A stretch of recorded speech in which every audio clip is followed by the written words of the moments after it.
When Idi Amin seized power on January 25, 1971, Britain sent him a personal letter of congratulations. The United States increased its military aid. Israel continued sending military advisors. The world welcomed him as the strongman who would bring stability to Uganda. 8 years later, those same nations had erased every trace of their support. Embassies had been shuttered. Alliances had been memory-holed. And the man they once backed was fleeing his own country in the dead of night, never to return. What happened in between is a story most history books sanitize, because to understand Idi Amin, you have to understand who made him. He was born around 1928 in the small town of Koboko, in what was then the British Protectorate of Uganda. His father abandoned the family early. His mother raised him alone, scraping together a living as a herbalist. Young Idi grew up poor, uneducated, and hungry. The kind of background colonial officers looked at and saw raw material. In 1946, he enlisted in the King's African Rifles, the British colonial regiment. He was 18 years old and barely literate, but he was enormous, physically imposing, and ferociously ambitious. The British saw a useful tool. They promoted him. By the 1950s, Amin had become the heavyweight boxing champion of the King's African Rifles. He served in Kenya during the Mau Mau uprising, fighting on the British side against Africans demanding their freedom. Colonial officers described him as loyal, enthusiastic, a splendid soldier. They wrote glowing reports about his leadership potential. Read those reports today, and you feel something cold. The British Empire was training the man who would destroy Uganda, and they were praising him for it. When Uganda gained independence in 1962, Amin was one of only 2 African officers in the entire Ugandan military. The new Prime Minister, Milton Obote, needed him.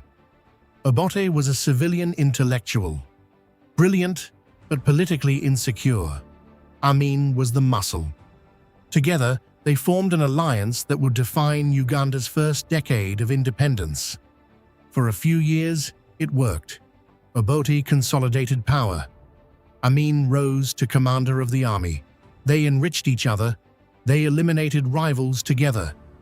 But alliances built on mutual usefulness don't survive when one side stops being useful. By 1970, Obote had begun to see Amin as a threat. He ordered an investigation into army finances. He moved to reduce Amin's authority. He was preparing to arrest him. Amin moved faster. On January 25, 1971, while Obote was attending a Commonwealth conference in Singapore, tanks rolled into Kampala. Soldiers seized the radio station, the airport, the government buildings. By the time Obote learned what was happening, his country was no longer his. The coup took less than 24 hours, and here is the detail that should make your stomach turn.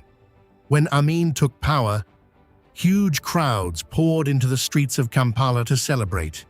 Not because they loved Amin, because they were exhausted by Obote's corruption, and they genuinely believed, that the big smiling soldier, promising free elections and democratic reform, would be different. They were wrong. Within weeks, Amin suspended parliament. Within months, he had established military tribunals with the power to execute without trial. Within a year, he had created the State Research Bureau, a secret police force that answered only to him, housed in a nondescript building in the Kampala suburb of Nakasero, where prisoners were tortured in the basement while government business continued upstairs. The disappearances began. Army officers, politicians, journalists, lawyers, professors, anyone with the education or influence to question him. They were pulled from their homes at night. Their bodies were dumped in the Nile, fed to crocodiles in the marshes. buried in mass graves that are still being discovered today. No one knows exactly how many people Idi Amin killed. The most conservative estimates place the death toll at 100,000. Amnesty International and the International Commission of Jurists put it closer to 300,000. Some historians estimate 500,000. The numbers blur because the killing never stopped. It was systematic, but it was also arbitrary. A man could be executed for looking at a soldier the wrong way, for belonging to the wrong ethnic group, for being too educated, for not being educated enough. The terror was the point. Amin understood that if the rules kept changing, no one could ever feel safe. But there's a strange thing about the way the world remembers Idi Amin. Outside Uganda, he became something close to a punchline. The buffoonish dictator with the chest full of self-awarded medals. The man who declared himself King of Scotland. The loud, laughing figure on the evening news who seemed too ridiculous to be genuinely evil. That was never an accident. Amin was a master of distraction. While the world laughed at his antics, his death squads worked through the night. Every bizarre press conference, every outlandish claim, every moment the international media spent mocking him was a moment they were not looking at the bodies floating in the Nile.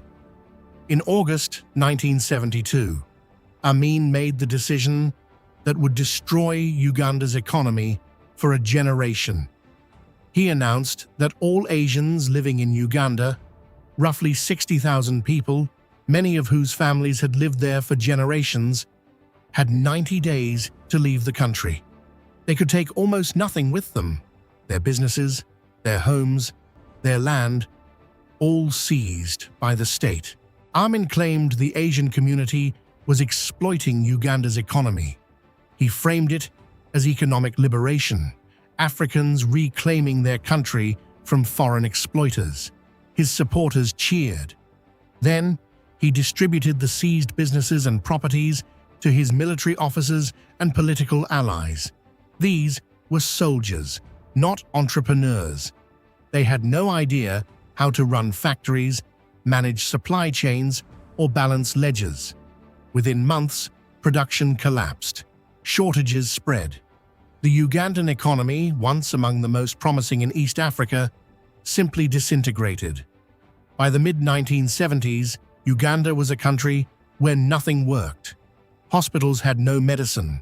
Schools had no books. Roads crumbled. The educated class was dead or in exile. The economy had been gutted. And still Idi Amin wore his medals and smiled for the cameras and dared anyone to stop him. If you're finding this story as gripping as I think you are, hit subscribe now. We unlock the darkest corners of history every week, and the final chapter of Idi Amin's reign is something you will not want to miss. Now, back to Uganda. Because by 1978, the walls were closing in. Amin's military was falling apart. His economy was in ruins. His inner circle was fracturing. He needed a war. Not because he could win one. Because war is the oldest trick in the dictator's playbook.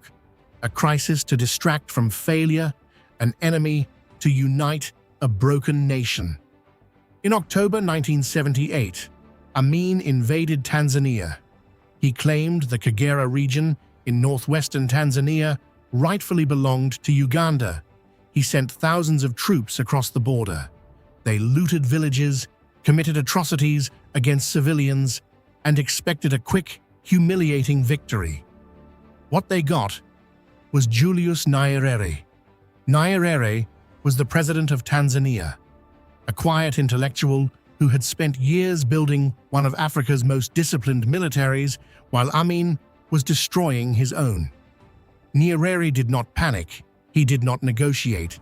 He mobilized his army, allied with Ugandan exile forces who had been waiting for exactly this moment, and launched a full-scale counter-offensive.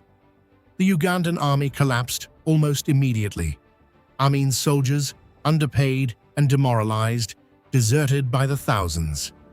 Tanzanian and Ugandan exile forces advanced faster than anyone expected, capturing town after town, moving toward Kampala. On April 11, 1979, Idi Amin fled.